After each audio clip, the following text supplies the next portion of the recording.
Okay. All right. So At the very end, I will put in a survey for all of you to please fill out uh, on this presentation. So, Mr. William, go right ahead. okay, fantastic. Well, good morning to you. Happy Friday. I sure wish that we could do this in person. I don't know about you. I'm starting to get tired of virtual conferences. Someday this will all be over, and I'll certainly be glad. I'm hoping maybe next year that we can have a face-to-face conference because I sure miss them. Okay, so anyway, I'm William Swetnam. I'm mostly known by my middle name, which is Browder, Browder. When I start the PowerPoint, you'll see it in writing. And I teach for the Russellville Adult Education Center in Russellville, Arkansas. And this is my 5th year of teaching in Russellville. And I have, everything, how long have I been in the field? 27 years. I've been teaching overseas. I've taught in several countries overseas. I've taught in Romania, Nicaragua, Oman. I've taught public education, adult ed. I've taught high school when I lived in Florida. I've lived north, south, east, and west. So you name the place, most likely I've been there. Okay, so anyway, today I wanted to do a presentation about traditional folk tales.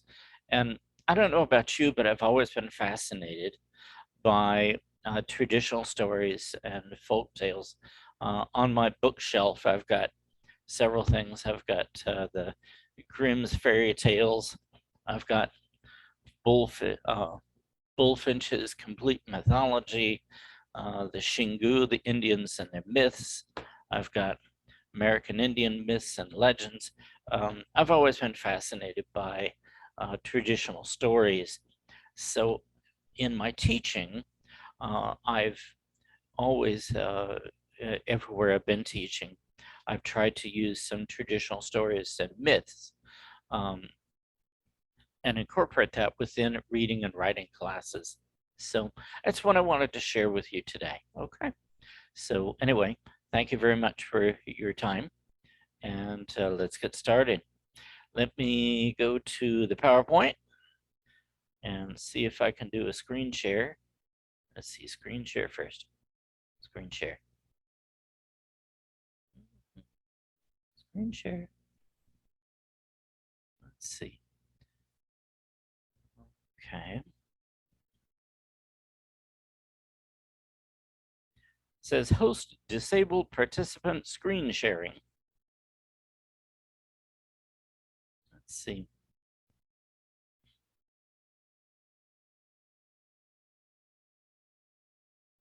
Can you all see that? Now try again. Okay. Let me go back to Zoom. Try and minimize that. Okay. Try one more time. Ah, here we go. Fantastic. Okay. Let's go to slideshow from the top. Okay, y'all see that okay? Do y'all see a opening PowerPoint slide? Nope. Nope. Okay. Let's see. Right, how do I back out of this?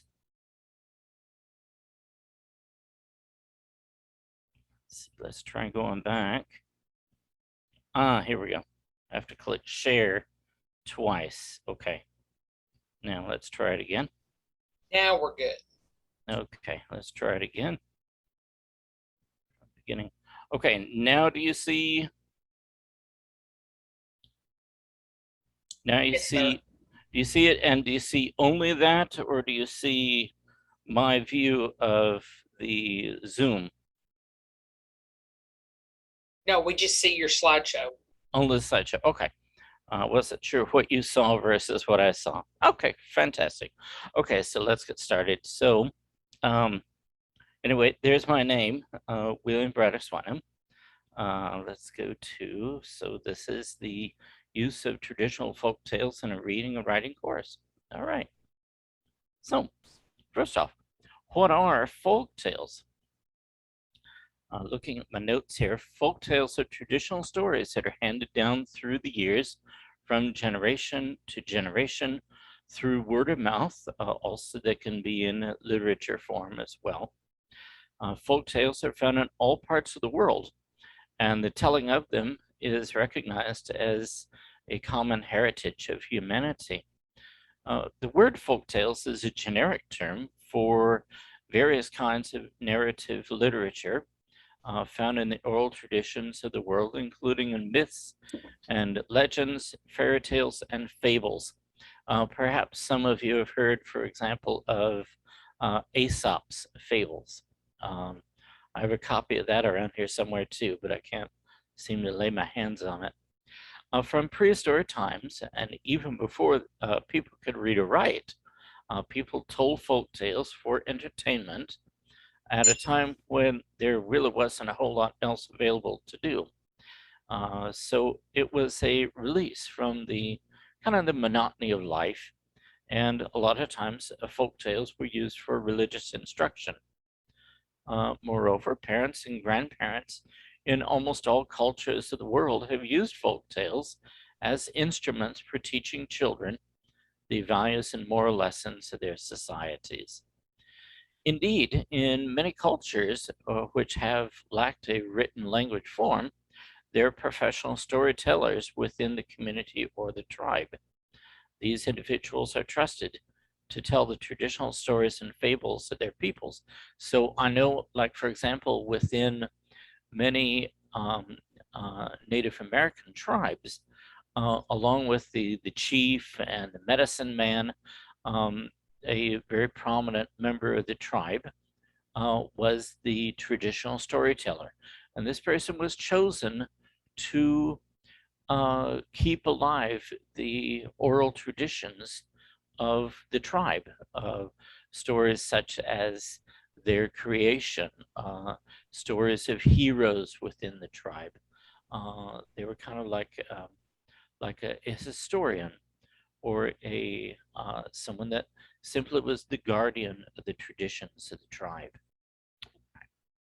So let's go to the next one. Characteristics and form features of traditional folk tales. Okay, so as we know, a folk tale is an intimate insight into the culture, the country of its origin. It reflects the makeup of the people of a society. That is, what they believe, what their attitudes are, what motivates them, and how they behave. It also reflects an outlook on their outlook on the world and the society around them. Folktales often carry cultural markers that mirror the society that their tale comes from. The language of the folktale reflects the oral tradition of the country, often also the flora, the fauna and fauna, excuse me, can't talk today, the flora and fauna of the region. So, for example, a culture that lives in a jungle environment, not surprisingly, the stories that they would have in their culture would reflect that jungle environment and would be distinctly different from a culture that lived in a desert environment. The use of dialect and speech patterns are common to a culture. Also, the clothing and everyday objects and beliefs that are typical of the culture, and the style and rhythm of the folk tale. I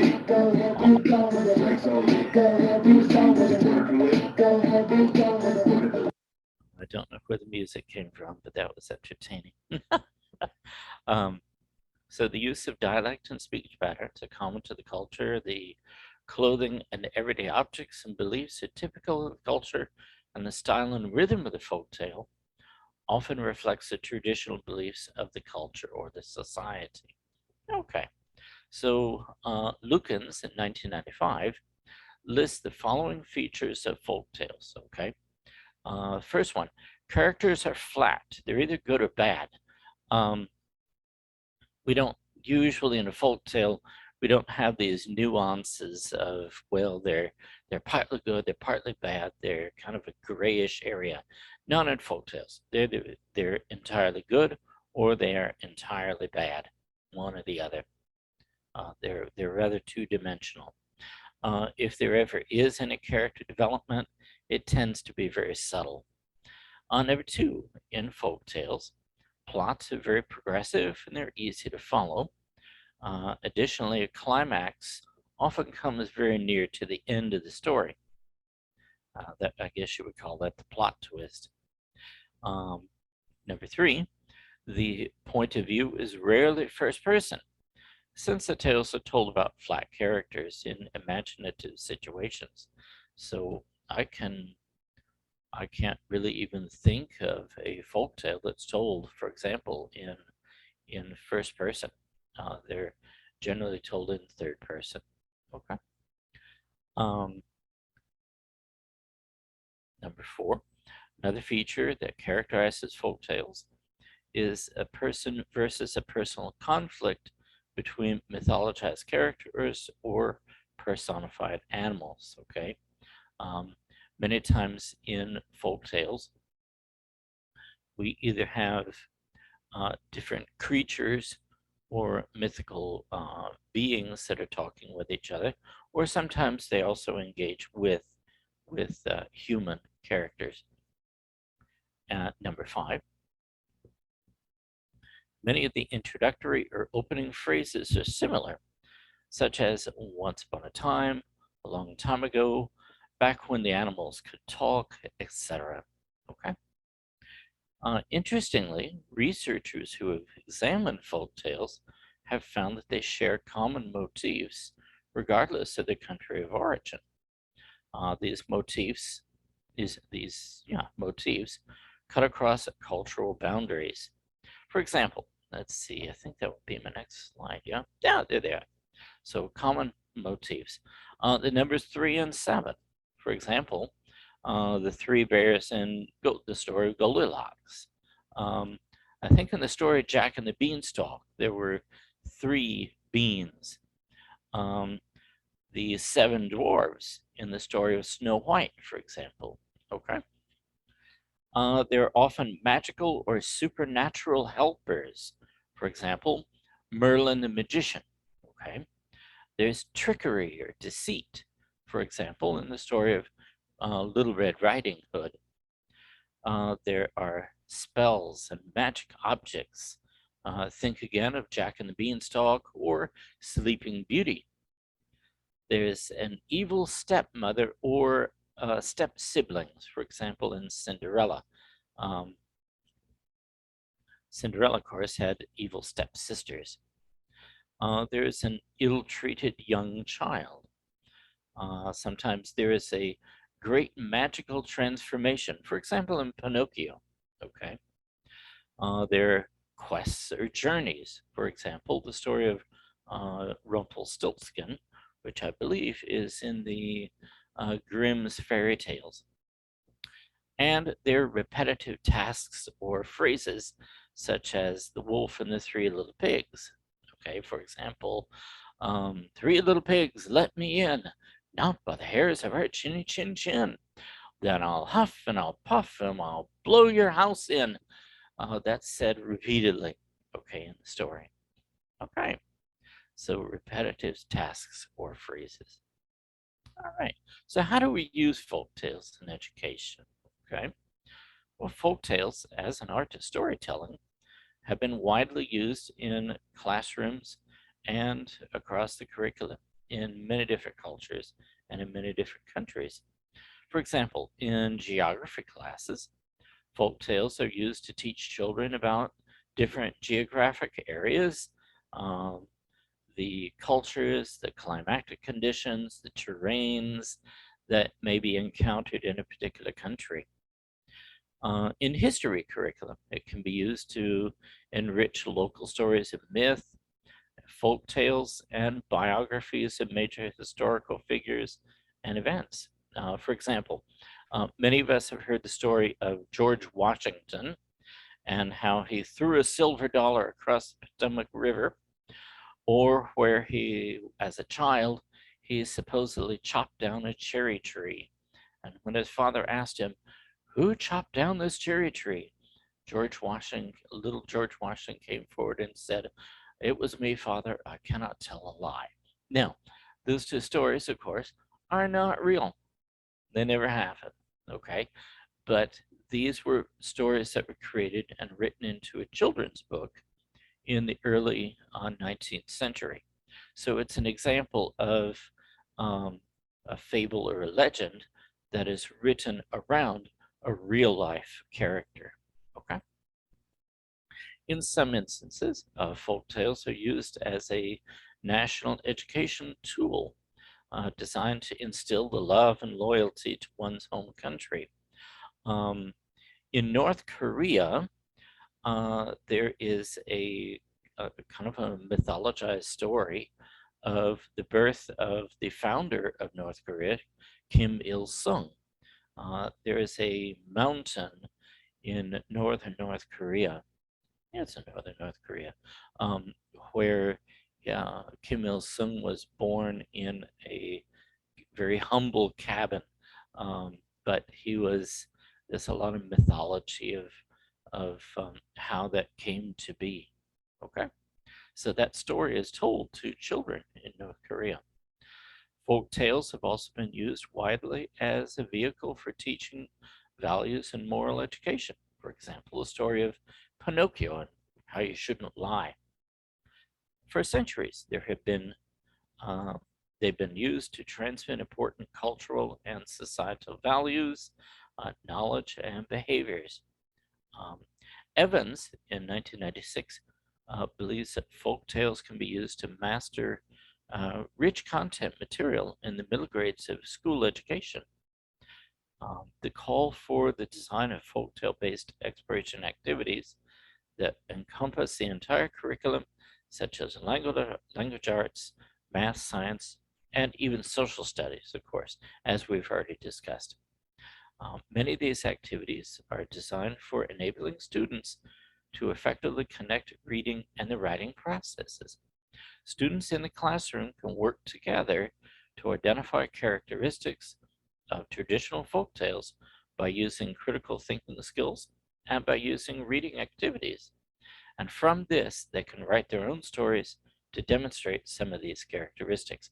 And I'm going to talk more about that, of exactly how you can use those activities. Okay, so let's go to folk tales in ESL or EFL classroom. So, what is the advantage of using these folk tales? Okay, well, folk tales are widely used in the English as a second language and the English as a foreign language classes in many parts of the world. When I was teaching in Oman, um, I know that elementary school teachers in Oman use a small booklet of traditional Omani stories in the classroom, and um, these are clearly traditional stories of the Omani culture. They serve as a rich source of authentic material, which can be highly motivating to students. In our classroom, we want to have authentic material as much as possible. So this is a really, really good resource that we can use. The benefits of using them in the language classroom are widespread. Use of folktales in language classrooms is fun and it's interesting for the students. They can be used very effectively for learning and practicing all four of the major skills of language. In other words, reading, writing, speaking, and listening. Storytelling, story theater, and role play give opportunities for oral practice, while listening to a story involves listeners in uh, listening very carefully for details and listening with empathy. Reading a folk tale and responding to it, especially within a group, involves the readers emotionally, intellectually, and critically. Okay. Additionally, folktales can provide contextual information, and they consist of content-based instruction, which is familiar and recognizable. For this reason, folktales can motivate learners to explore their own responses to the plot, and the characters are already familiar with that story because many times they've heard it before, either elsewhere in school or they may have heard it at home. So, for this reason, they motivate learners to explore their own responses to the plot and to characters that are already familiar, and they can focus fully on the language aspect. And as the depth of meaning and other words and content has been explored, the focus of language learner shifts to the use of language. In other words, process and interpretation of language. With the use of folk tales, the learner not only reads between the lines, but goes further by creating inferences, such as personal responses, deductions, and observations. The learner not only recognizes what lies hidden in the text, but can also develop the ability to apply it to their daily lives. Learner forms meaning using their own personal experience and prior knowledge, which is linked into the text. Folktales can also enhance a combination of critical thinking and creative writing skills. Writing about the folktale enhances the student's writing skills while creating a new one, which may foster creative writing. Um, Creative writing is something that can be kind of a challenge in ESL classes um, because um, it's not simply regurgitation of something, but it involves interpretation. Writing about the folktale enhances writing skills, which create a new one, which must foster creative writing. I said that already. Um, Writing creatively is particularly difficult for second language learners. However, it can be made a lot easier by using folktales. Folktales in the classroom can also have several linguistic advantages. Folktales often use very simple language and vocabulary and grammar. They're also another thing also, as I pointed out earlier, is that there are repetitive phrases. They're also characterized with rich vocabulary. They're fairly short in length. They're often very familiar to the students, and they have a high interest level. They're ideal, I think, for second language learners with low proficiency levels who may lack the ability to tackle longer and more complex reading assignments. Again, if it's something that they already have background knowledge about, it will help considerably. Finally, folktales also have cultural merit. They've been used widely as authentic material which reflects the cultural values and beliefs of their country of origin. Now, mostly we've been talking about using folktales that students are already familiar with, that they've already heard in school. But we can also use folktales from other cultures as well. All right, now using them as authentic classroom material. Folktales or oral studies mirror the cultures they come from. They're a very strong example of authentic materials and teaching with them, and through them we can provide learners with authentic learning experiences. Folktales are a very good source for study for the cultural values and the customs of a country, using the stories from the students on the culture that they're studying or that they're from, and may have the effect of lowering the student's affective filter. Um, I don't know if you're acquainted with what an affective filter is, but affective filter is the student's hesitancy to speak or to participate in class. But again, if it's something that they're already familiar with, it may help them to come out of their shells, so to speak, and participate in the class. Additionally, studying folktales from other cultures may help students to create better understanding of other cultures and the backgrounds of other students. Folktales provide exposure to real language. This is because folktales give details of a country when it's narrated. Folktales are normally told by some of the storytellers, either of the tribe or of the of other keepers of tradition, and also just from older people, perhaps of the tribe or of the culture.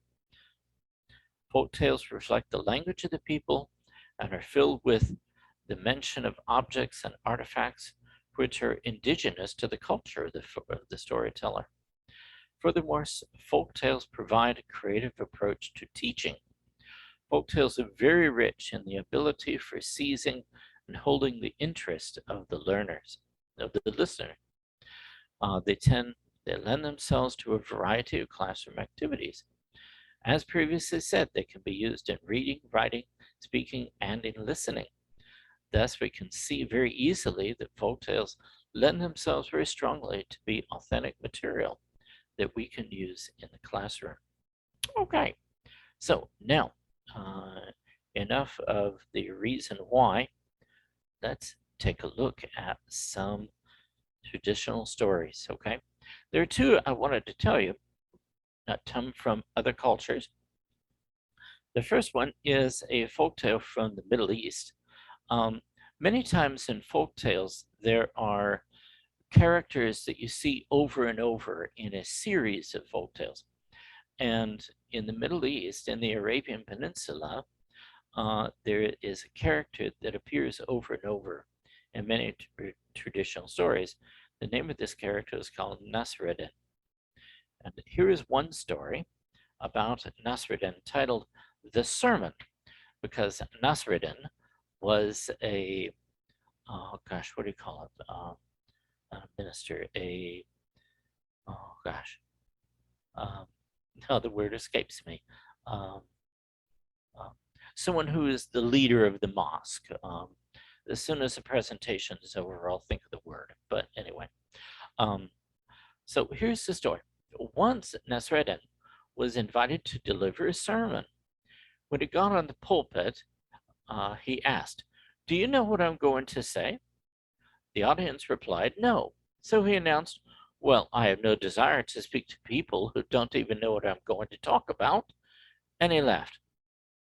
Other people felt embarrassed and called him back again the next day. This time, when he asked the same question, the people replied, "Yes." So Nasreddin said, "Well, since you already know what I'm going to say, I won't waste any more of your time." And he left. Now the people were really perplexed. They decided to try one more time, and once again they invited the mullah, to speak the following week. Once again, he asked the same question. "Do you know what I'm going to say?" Now the people were prepared, so half of them answered yes, and the other half replied no. So Nasreddin said, "Well, in that case, let the half who know what I'm going to say tell it to the half who don't," and he left. So stories of Nasreddin are also are often very humorous in nature. Okay. Another story I wanted to tell you is from this book that I have, American Indian Myths and Legends. There is a story, a short one, from the traditional Winnebago tribe called Little Brother Snares the Sun. At the beginning, when the earth was new, the animals were their chiefs. They were more powerful than humans, whom they hunted, killed, and ate. Finally, they killed all the people except one girl and her little brother, who lived in hiding. The brother was very small, no bigger than a newborn child, but the girl was normal in size. Because she was so much bigger, she took care of him and did all the work. One winter day, the girl had to go out and gather food in the woods. To help the little brother keep him occupied, she gave him her bow and arrows. "Hide until a snowbird comes," she told him. Wait until it comes out for the grubs that are in that huge dead tree. Then kill him with one of your arrows." She went off, and the snowbird came, but little brother's arrows missed him. "It doesn't matter," the sister said when she came back home. "Try again tomorrow." The next day she went into the forest again. Once more the bird came, and this time the boy's arrow hit and killed him. Proudly he showed the bird to his sister when she returned at night. "Sister, I want you to skin the snowbird and stretch the hide," he said. "I'll be killing more birds, and when we have enough skins, you can make a feather robe for me." "But what shall we do with the meat?" asked the girl. At that time, people ate only berries and other green things because they didn't hunt. It was the animals who hunted them. "Make a soup out of it," said the little brother, who was clever in spite of his size. Every day for 10 days he shot a snowbird, and his sister made him a fine feather robe from the skins.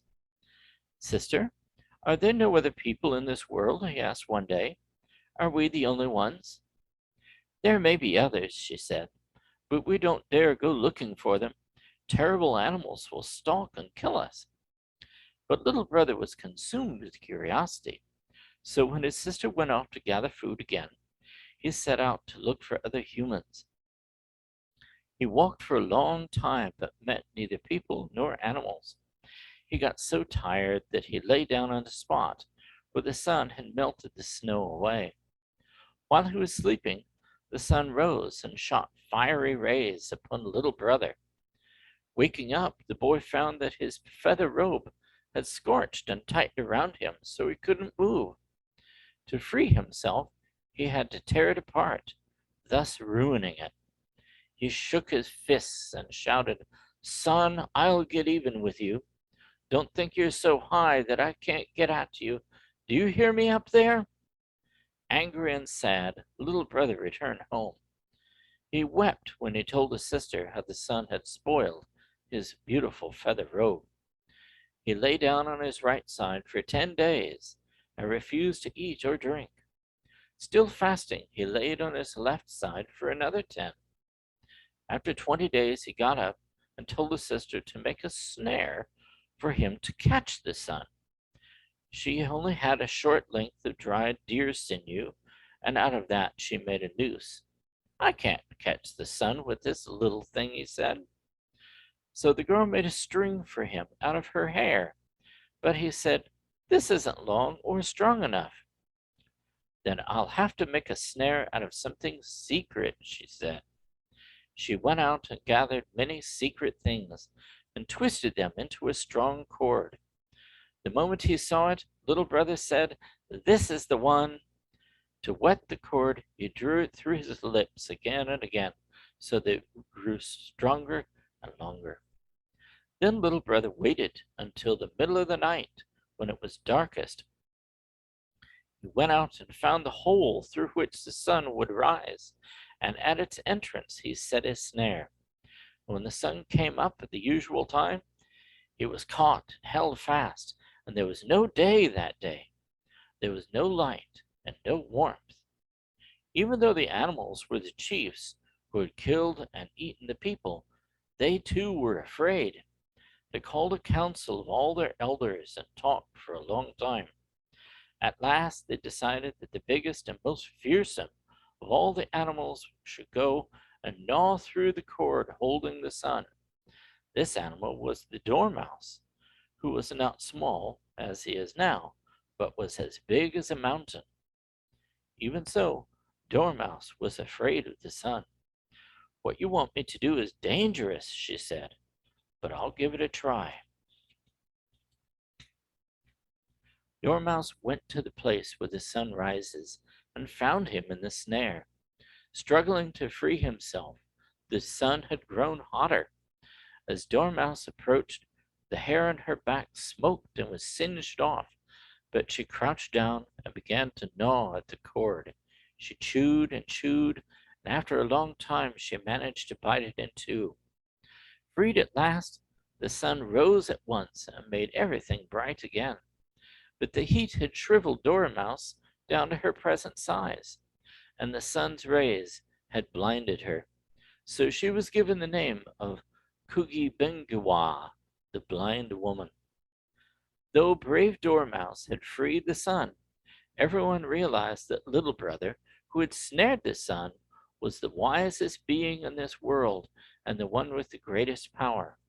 Since that time, humans have been the chiefs over the animals and the hunters instead of the hunted. Okay, so in this story, you can see several themes that it explains about the early part of the world and how humans gained their dominance over the animals. Okay, well, how about we continue with teaching reading and writing with traditional folk tales? So, how do we actually put this into practice? Well, there are a number of different interesting activities that teachers can use with folklore tales. Folklore studies are easily accessible on the internet. One simply must go out and look for them. There are a wide variety of themes to folk tales. There are explanations for the creation of the world.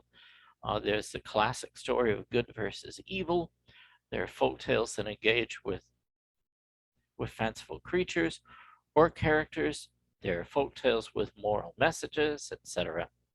It is also a very simple matter to look for folk tales from a variety of regions of the world, such as sub-Saharan Africa, Native American tribes, Asian cultures, traditional European folk tales, and many other areas of the world.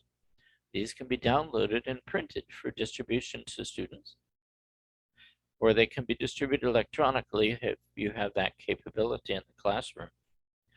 Once you have old tales or old folk tales that you would like to share with students, you can ask the students to read one particular folk tale, or even better, have the students work in small groups in which each group has a folk tale. The group can read the story, have a small group discussion about the central themes of the story, then they can read their story to the rest of the class and present their analysis. I'm always a big believer in the use of small groups and small group discussions. Another activity that this teacher can do is to ask students to think of folk tales from their own cultures. Students can write these down and they can be compiled into a collection of class stories. I remember once when I was teaching in Oman, I asked my students for a traditional Omani ghost story, and I got some really interesting stories. Let's see, I think I'm on that. Also, oh, I forgot to say that you can also create role play opportunities. So after students have studied the story in a small group, perhaps they can engage in a role play about it. I remember doing something like that when I was in elementary school. Okay, so now, first off, let me preface this about the ghost stories. When I was a teacher, interestingly, when I was a teacher in Romania, I lived in the Transylvanian region of Romania. If you're not aware, there really is such a place in the world as Transylvania. Um, in Latin, it means across the forest or across the woods. And I was an English teacher for 2 years in the Transylvania region in Romania.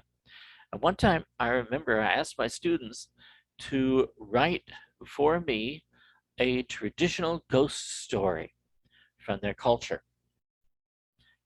The students all kind of looked at each other and they said, oh, we can't do that. We don't believe in ghosts. I asked them, you understand what I'm saying? Yeah, you know what a ghost is. And they looked at me and said, well, yeah, we understand what you're talking about, but we don't believe in ghosts. We don't have those here. Okay, so I didn't get any ghost stories from my students in Romania. But when interestingly, when I made the same request of students in Oman, oh my gosh, yes, Omanis very much believe um, in supernatural type things.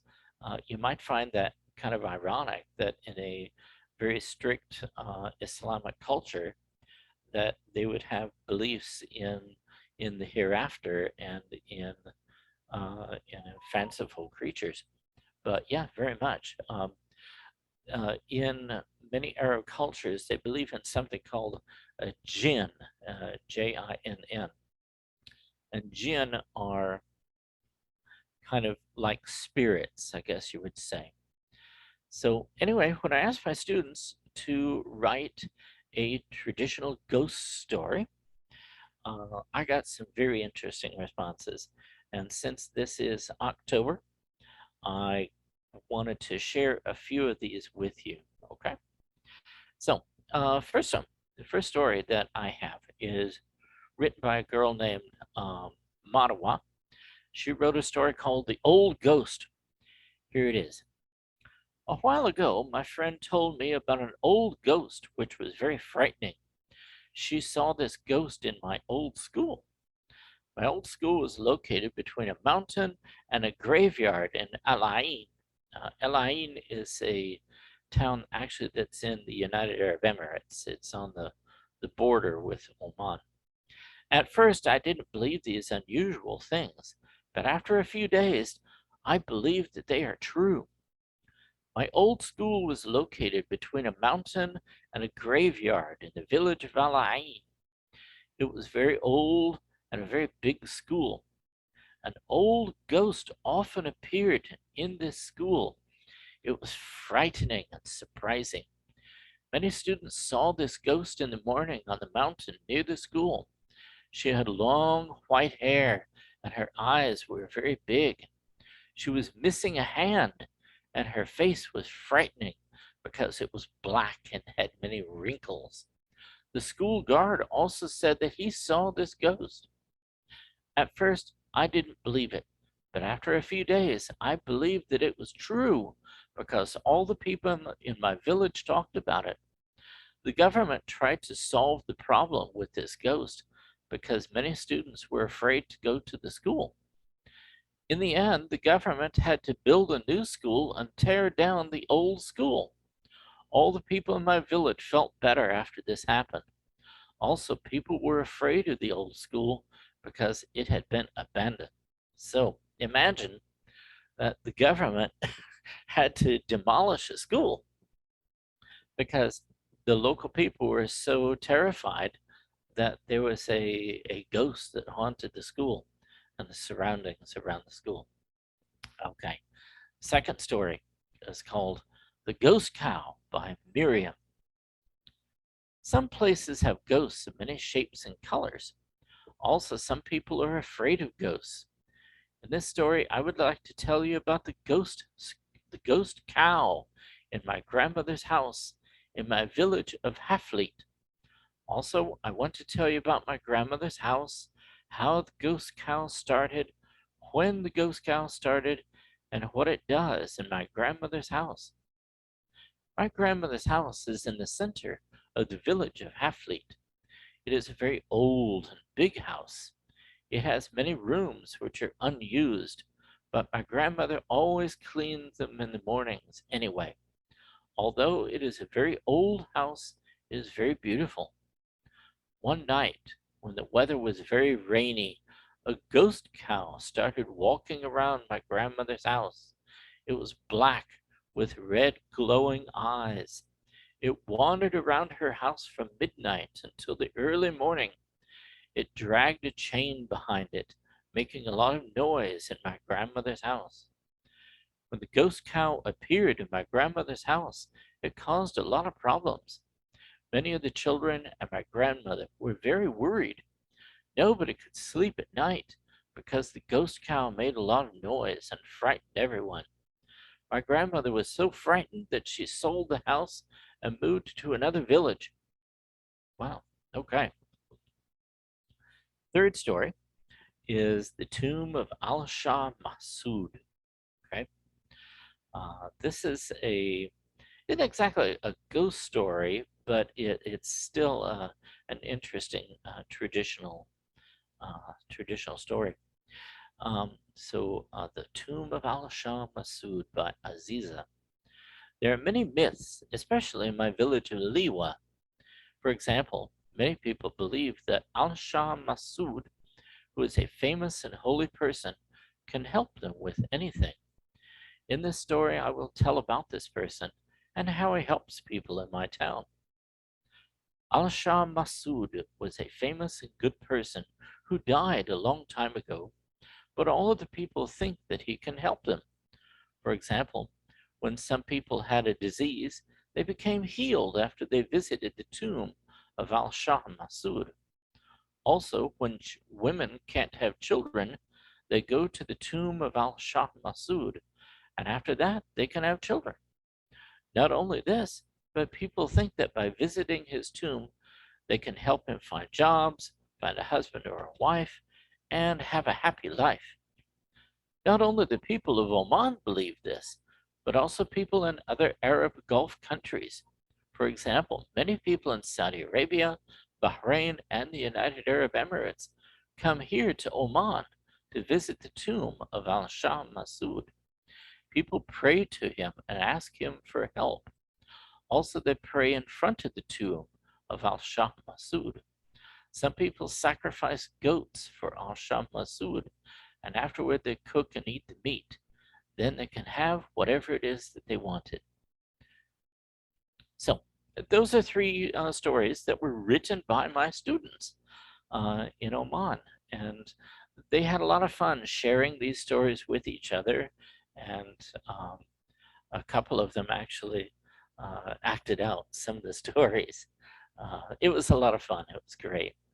So, another possibility of how we can use stories, folk tales in the classroom is for students to do interviews with each other or with older members of the family.